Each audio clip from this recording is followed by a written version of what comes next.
اٹھانے کی طاقت بھی تھی، چلنے کی طاقت بھی تھی، لیکن اندر کا ضمیر ملامت کر رہا تھا، تیرے جسم پر لباس نہیں ہے، تو ننگا ہے، تو کیسے ایسے لوگوں کے سامنے جائے گا، تو کس طریقے سے لوگوں کے سامنے جا سکتا تھا؟ اندر کی ضمیر نے ملامت کیا، ہم رک گئے۔ اس ضمیر کا نام، اس انگیز کرنے والی صلاحیت کے نام وہ حیا ہے۔ تو الایمان عریان، ایمان ننگا ہے، الایمان عریان، ایمان ننگا ہے۔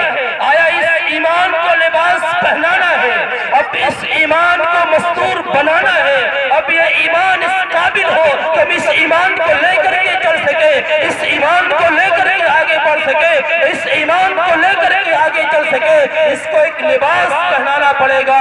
الایمان عریان، ایمان ننگا ہے، وَلِبَاسُهُ الْحَيَاءُ، اس کا لباس حیا ہے، اس کا لباس حیا ہے۔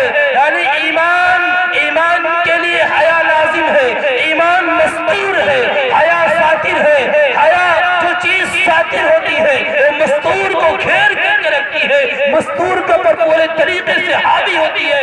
پتہ چلا کہ اگر حیا نہیں ہے تو ایمان نہیں ہے۔ وہ احادیث کے اندر ہے الحیاء من الایمان، حیا ایمان کا حصہ ہے، حیا ایمان کا ایک بہت بڑا شعبہ ہے۔ الحیاء کلہ خیر، حیا پورا کا پورا خیر ہے، حیا پوری کی پوری بھلائی ہے، حیا سراپا خیر ہے۔ الحیاء لا یاتی الا بخیر، حیا لاتی ہے تو صرف خیر کو لاتی ہے، حیا لاتی ہے تو صرف خیر کو لاتی ہے۔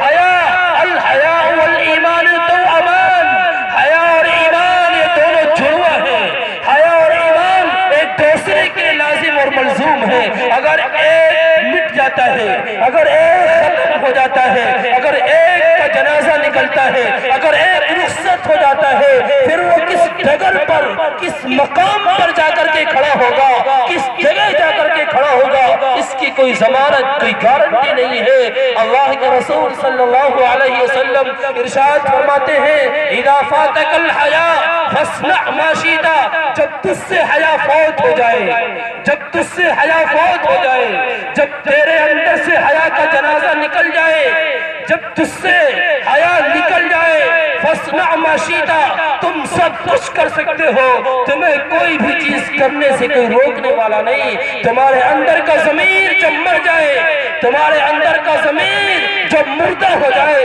تم کچھ بھی کر سکتے ہو۔ اذا فاتک الحیاء فاصنع ما شئت، حیا کیا ہے؟ حیا سے کس کی حفاظت کرنی ہے؟ اللہ کے رسول صلی اللہ علیہ وسلم ارشاد فرماتے ہیں حیا یہ ہے کہ تم اپنے ذہنوں کی حفاظت کرو، اپنے سر کی حفاظت کرو، سر میں شامل تمام اعضاء کی حفاظت کرو، اس کا نام حیا ہے۔ یعنی جو اپنی آنکھوں کا استعمال کرو صحیح استعمال کرو، اپنے کان کا استعمال کرو صحیح طریقے سے استعمال کرو، اپنی زبان کا استعمال کرو صحیح طریقے سے استعمال کرو، اپنے ذہن کا استعمال کرو صحیح طریقے سے استعمال کرو۔ جو تمہارے افکار و خیالات ہیں، جو تمہارے ذہنوں میں آنے والے وہ نظریات و خیالات ہیں، ان خیالات کو پاکیزہ رکھنے کا نام، ان خیالات کو طاہر رکھنے کا نام، ان خیالات کو طیب رکھنے کا نام، ان خیالات کو صالح اور نیک رکھنے کا نام حیا ہے۔